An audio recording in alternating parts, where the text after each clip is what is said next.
আমি শর্মী নিশাত স্বাগত জানাই হালখাতা ইউটিউব চ্যানেলে। ভিডিওটিতে প্রবেশের আগে অনুগ্রহ করে লাইক দিয়ে নিন এবং চ্যানেলটিতে সাবস্ক্রাইব করে পাশের বেল আইকনটিতে প্রেস করে রাখুন।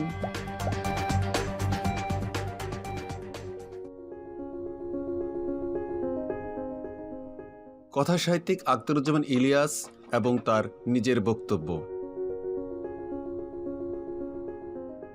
বাংলা ভাষার অন্যতম প্রধান কথাসাহিত্যিক আখতারুজ্জামান ইলিয়াস এর ওপর অমিতাভ মালাকারের নির্দেশনায় তৈরিকৃত একটি ভিডিও থেকে অংশবিশেষ নিয়ে আজকের এই ভিডিওটি তৈরি করা হয়েছে। সে কারণে অমিতাভ মালাকার সহ আগের ভিডিওটি তৈরির সঙ্গে আরও যারা যুক্ত ছিলেন তাদের সবার প্রতি বিশেষ কৃতজ্ঞতা জানাচ্ছি। কথাসাহিত্যিক আখতারুজ্জামান ইলিয়াস নিজে সরাসরি কথা বলেছেন এমন ধরনের ভিডিও খুব বেশি নিশ্চয়ই পাওয়া যাবে না।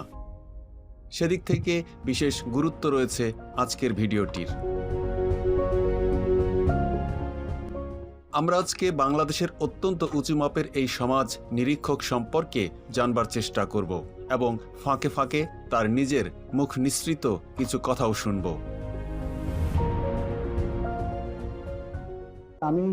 আমি খুব ঘুরতে ভালোবাসি, যদিও বিদেশ যায়নি ভারত ছাড়া আর কি, কিন্তু বাংলাদেশের ভেতরটা বেশ আমার ভালোই দেখা হচ্ছে অনেকবার, এবং কখনো হেঁটে বাসে অনেক ঘুরেছি। তো আমি যখন ঘুরি তখন তো লেখার উদ্দেশ্যে না, আমি যখন দেখছি যে আমি লিখবো তা আমার এমনি ভালো লাগে। আর আমার বয়সের তুলনায় আমার অবাক হওয়ার ক্ষমতাটা একটু বেশি, কারণ এটা এক ধরনের ম্যাচুরিটি বলা যায় নাকি, কারণ যারা অনেক কিছু জানেন তারা বেশি অবাক হন না, তারা তো সব দেখেই বসে আছেন, তাই না? তো আমি বেশ তাড়াতাড়ি অবাক হতে পারি। এটা আমার মনে হয় এটা একটা কারণ যে যা দেখি ভালো লাগে, অন্তত নতুন মনে হয়। যে জিনিসটা দ্বিতীয়বার দেখলাম তখন দেখি যে তার সেটা অন্য একটা আসছে। এবং যে কোনো জায়গায়, আমার যে কোনো গ্রাম অনেকদিন থাকা যায় দেখার জন্য, অনেকদিন থাকলেও সেই গ্রামটাকে প্রত্যেকদিন কিছু কিছু আবিষ্কার করা যাবে। এইভাবে ঘুরে ঘুরে তারপরে হয়তো অনেকদিন পরে মনে হলো যে একটা গল্প এটা লেখা যায় ওই জায়গাটা দিয়ে, কিন্তু উপন্যাসের ব্যাকগ্রাউন্ড লেখা যায়।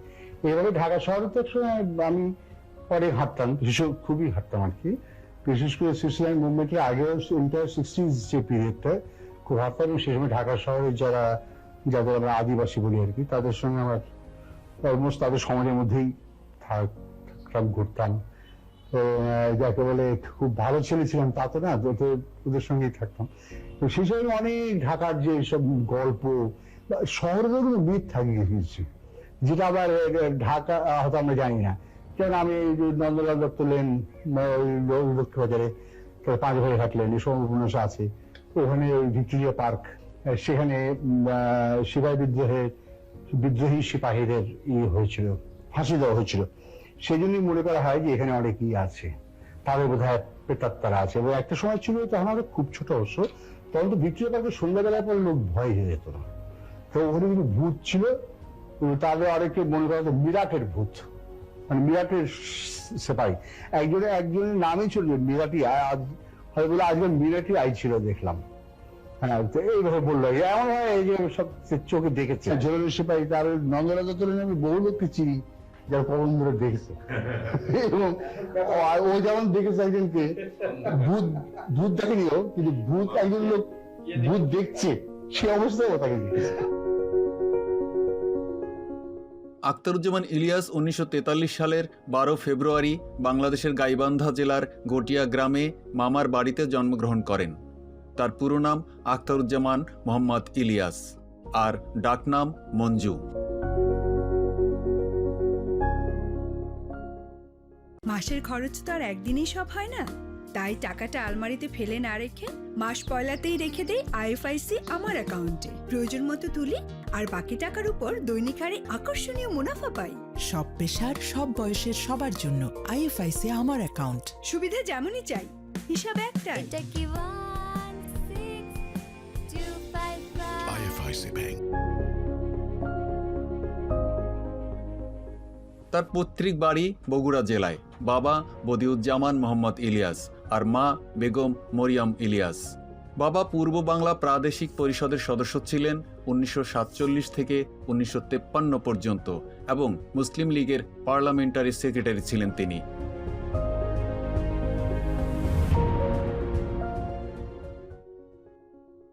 এবং দেশভাগ তো ওরা তো দায়ী না দেশভাগের জন্য। যেসব নেতারা দেশভাগ করেছিলেন তারা তো সব বড় লোক, হ্যাঁ, তারা দেশভাগ করে তাদের সবারই বেশ ভালোই হয়েছে।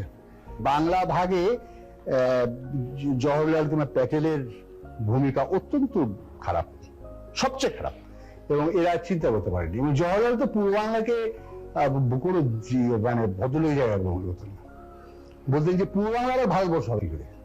ওই কি নাম যে মার্জিনাল ম্যান বইটা কার লেখা, ওই প্রফুল্ল চন্দ্র দিকে, ওখানে আছে কোট করা আছে। হ্যাঁ, এতে জওহরলাল নেহরু তো খুব বড় রাজনীতিবিদ ছিলেন, বড় মানুষ, বড় লেখক, কিন্তু এসব জিনিস মনে হয় না বুঝতে কি। একেবারে তারপরে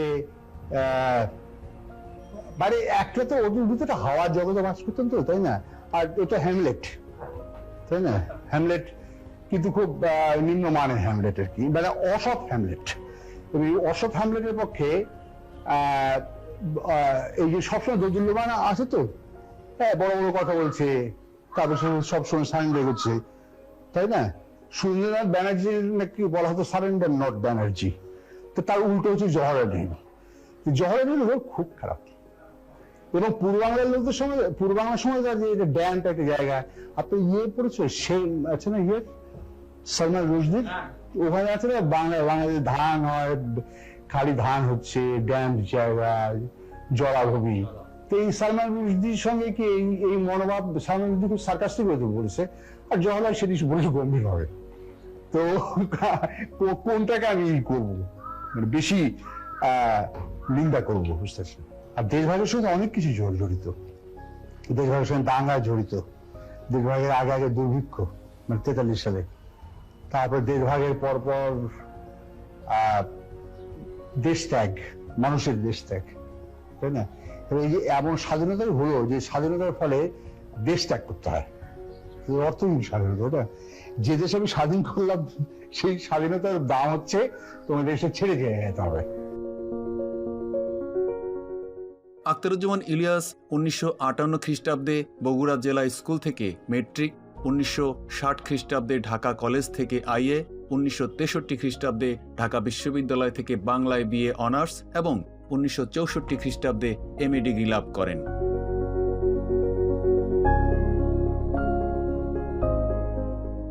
তিনি পাঠ চুকিয়ে ঢাকার জগন্নাথ কলেজে প্রভাষক হিসেবে কর্মজীবন শুরু করেন এবং 1983 সাল পর্যন্ত সেখানে অধ্যাপনা করেন।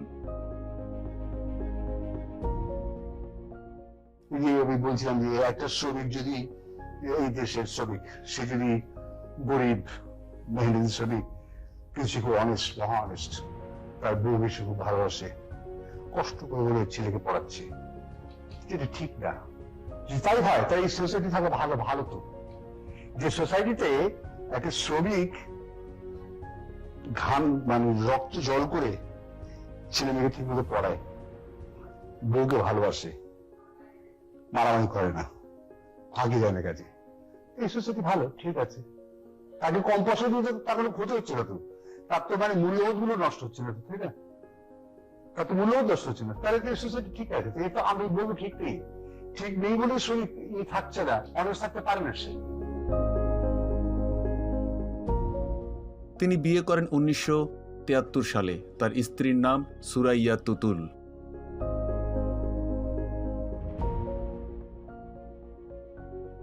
আর আড্ডার দিকতে সাংঘাতিক পছন্দ। আসলে আমি অভ্যস্ত হয়ে গেছিলাম। পরে প্রথম আমার খুবই লাগতো, আমি তো খুব নিরিবিলিত মানুষ হয়েছি। পরে না আমারও ভালোই লাগতো, যেহেতু কেউ না আসতো ওই দিন আমার ঘর একদম ঠান্ডা হয়ে গেছে। যে সমস্যাটা আমার এখন থেকে মানে আমার মনে ভয় লাগছে যে তোমরা চলে গেলে তো আবার সেই বাসা, তখন আমি বুঝতে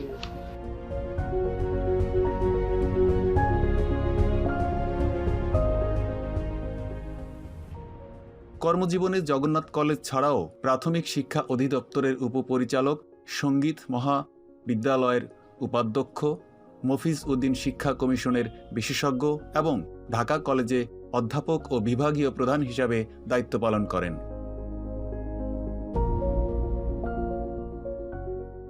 বাংলাদেশ লেখক শিবিরের সঙ্গে গভীরভাবে যুক্ত ছিলেন তিনি। সংগঠনটির সভাপতির দায়িত্ব পালন করেছেন কোনো একটি মেয়াদে।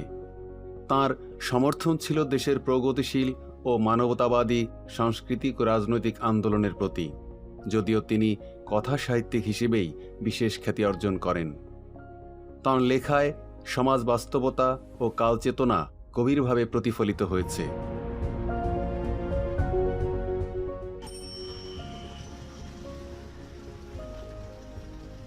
ঢাকা শহরে এমনি যে মিথ যেগুলো প্রচলিত, মিথ বলে জানে গল্পগুলো আর কি, সেগুলো আমাকে দারুণ আকর্ষণ করতো। তো নন্দলাল দত্ত লেনের নামই ছিল হচ্ছে নান্নু হাকিম লেন। নান্নু হাকিম বলে যে হয় হাকিম, মানে ওই চিকিৎসক ছিলেন এটা কি, তার নামে অনেক গল্প আছে। তিনি সবই জানতেন, তিনি রোগ দিন তিনি সারাতে পারতেন না। এবং আরো অন্য অন্য জায়গায় এইসব গল্প প্রচলিত, তার সঙ্গে এটাকে আবার মেলানো হয়েছে, তাই না? যেমন বলি ফেলি, নান্নু হাকিমকে ডেকে পাঠালে নবাব বাড়িতে, যে আমার তো বউ খুব, নবাব বাড়ির মেয়ে খুব প্রধানশীল, তার তো হাত ধরতে যাবে না, পালস। তখন বললো যে তার হাতে এখানে দড়ি, একটা সুতো বাঁধো, ওপর তলে থাকবে, আর নান্নু হাকিম এখানেই ধরবে সেই সুতোর মানে আর এক অংশ। নান্নু হাকিম বললেন কি কি হয়েছে, বলে শরীর খারাপ, এটা কি বলে যে না, আপনি রোগীকে কিছু মাছের কাটা ফাটা এসব খেতে দেন, মানে ওই বিড়াল। এমন নান্নু হাকিম এমন লোক যে সে সুতোর সাহায্যে ইয়ে ধরে ফেললো, বলে ওকে, ওর তো হ্যাঁ অসুখ থেকে সিরিয়াস, তো মাছের কাঁটা খেতে দিতে হবে, মাছের কাঁটা খাওয়াবো, মানে নবাবের ইয়ে কোনো উপায় নেই, মাছের কাঁটা কাটা শেষ আছে না, এসব পেয়ে যায়। হ্যাঁ, এইসব গল্প কিন্তু আরো বিশেষ করে এসব খুব, তবে আমিও যে খুব অবিশ্বাস করি তাও না। আমি একটু অনেক জায়গায় হয়তো কুসংস্কার চলে হতে পারি, আমার অন্তত মানে আমি খুব উপভোগ করি আর কি। যেমন ভূতের ব্যাপারগুলো, এইগুলো তো বিশ্বাস অবিশ্বাসের ব্যাপার, কিন্তু মানুষের সঙ্গে একেবারে অবিচ্ছিন্ন নাকি, একেবারে অবিচ্ছিন্ন তো এসব। আমি যে কাজটা করছি সেটা যেমন সত্যি, যে কাজটা কল্পনায় আছে, ঠিক আছে, সেটা একেবারে অবিচ্ছিন্ন। সেগুলি ঢাকা শহরে বিচিত্র, পুরো ঢাকা আর কি।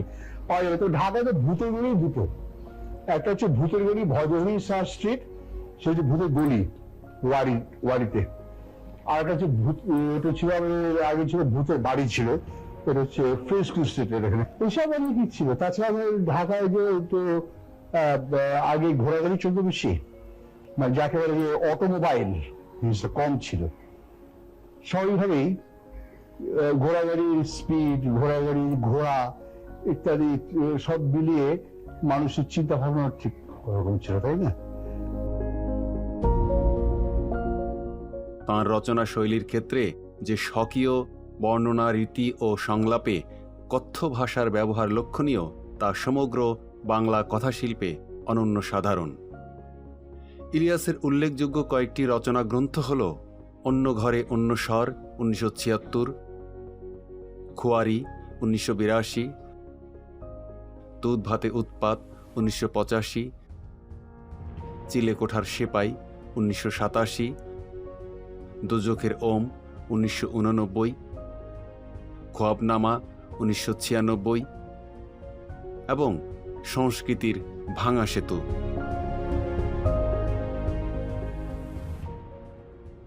আমি যখন লিখলাম চিলেকোঠার সেপাই, তখন আমি এইগুলোকে খুব কনসিয়াসলি না ইয়েদের সঙ্গে জুড়ে দিলাম, যারা আন্দোলন করছে 69 সালে, যারা আন্দোলন করছে, মনে আছে?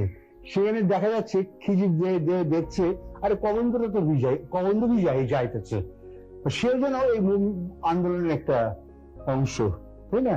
তারপরে ধরো এই যে মিরাটের সেপাই চলে এসছে, তারপরে নবাবপুরে যেন বিশাল মিছিল, 69 সালে নবাবপুর চমৎকার মিছিল, সেখানে ওসমান উনি দেখতে পাচ্ছে যে অনুশীলন যুগান্তর এরা এসছে, তারপরে ভাষা আন্দোলনে শহীদ হয়ে চলে এসছে। এইটা একবার মনে হতে পারে যে এটা হ্যালুসিনেশন ইত্যাদি, কিন্তু এর মানে আমি বলতে চেয়েছি যে লিঙ্ক করার জন্য কি, তাই না? এই মুভিকে এই মানে যোগসূত্রটা আমি করতে চাই একেবারে যতদূর পারি পিছন থেকে, কারণ আমাদের যে কোনো আন্দোলনের কিন্তু ভিত্তি অনেক আগে থেকে। এই যে কৃষক বিদ্রোহগুলো হয়েছে 18th সেঞ্চুরি 19th সেঞ্চুরিতে, কিন্তু আমাদের যে এর আগে যে ভীম এবং দিব্যকের যে বিদ্রোহ হয়েছে, কৈবর্ত বিদ্রোহ পুণ্ডবর্ধনে, সেটাকে তো আনতে হবে।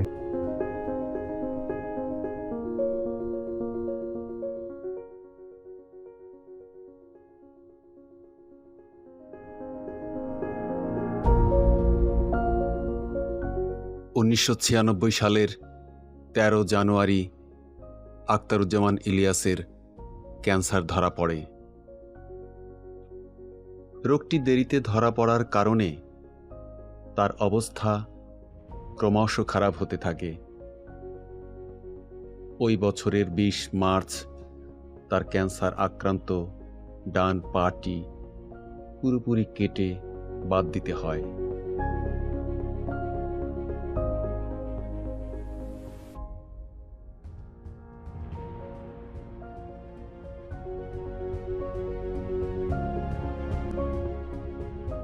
হ্যাঁ, আমি যে উপর থেকে দেখার চেষ্টা করি, যেটা ভুল করে যে কোনো কারণে হোক, আমরা একটু উপর থেকে দেখার চেষ্টা করছি। আমাদের ভালো ভালো লেখক আছেন, তাদের সবই ভালো, দোষ খালি একটাই, তাদের মহতের দিকে ঝোঁক আছে।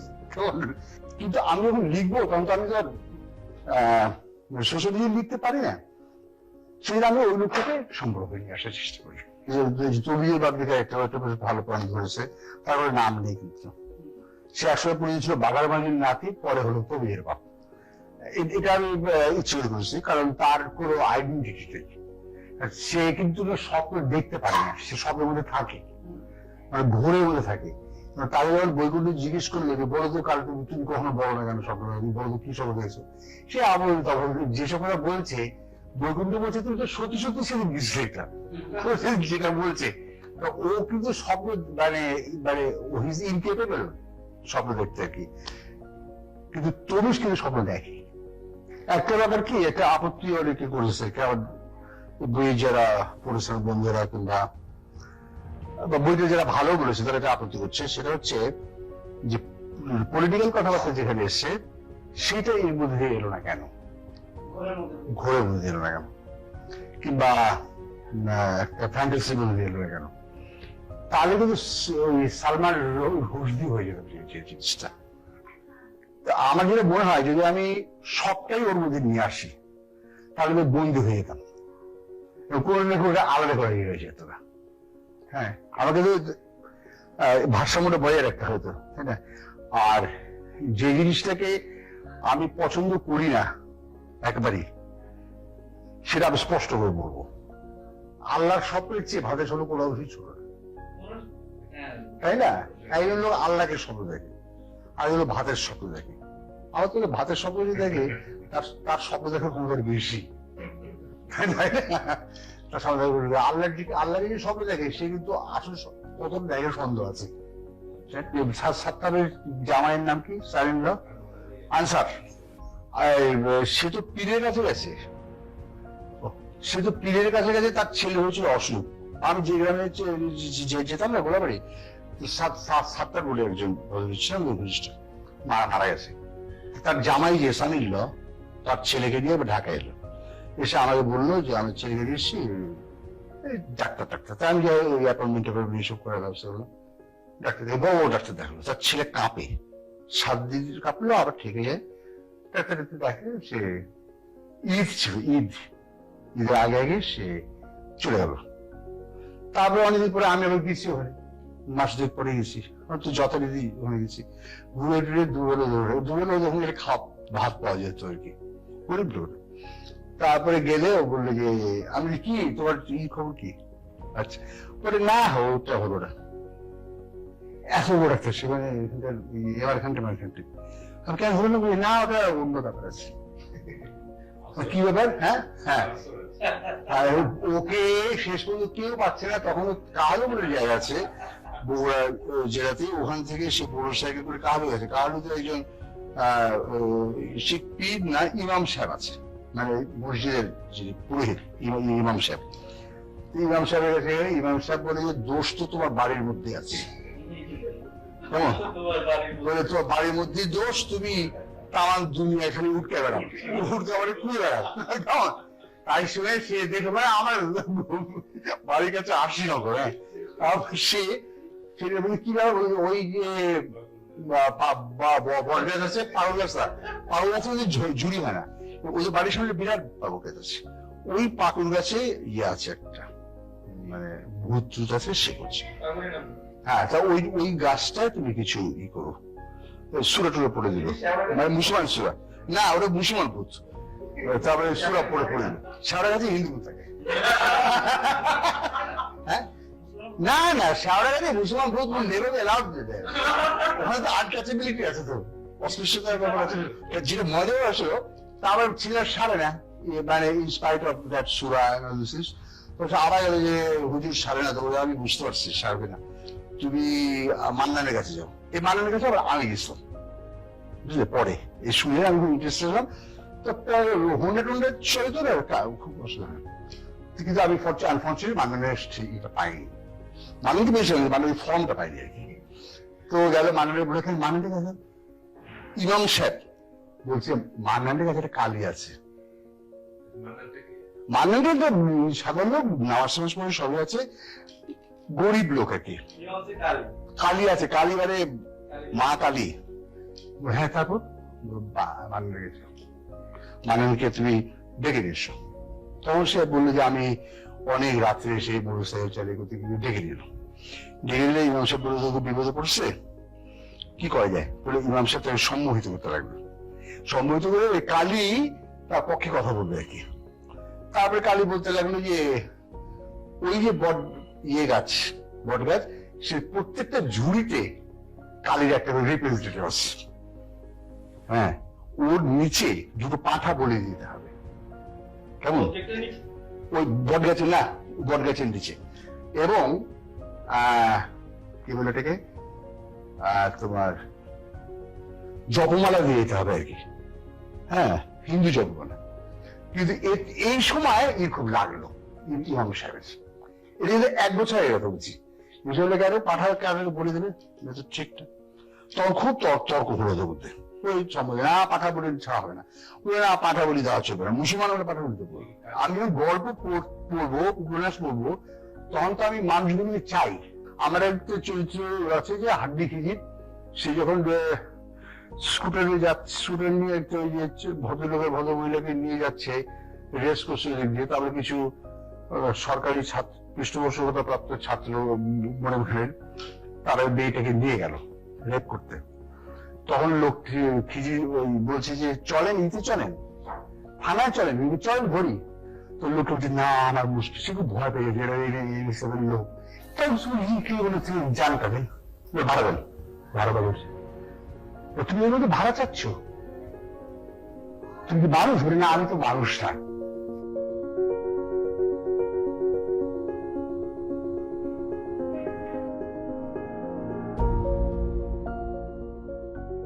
ক্যান্সার ধরা পড়ার পরে কিছুদিন ভুগে অবশেষে ক্যান্সারজনিত কারণেই 1997 সালের 4 জানুয়ারি ঢাকা কমিউনিটি হাসপাতালে তিনি শেষ নিঃশ্বাস ত্যাগ করেন।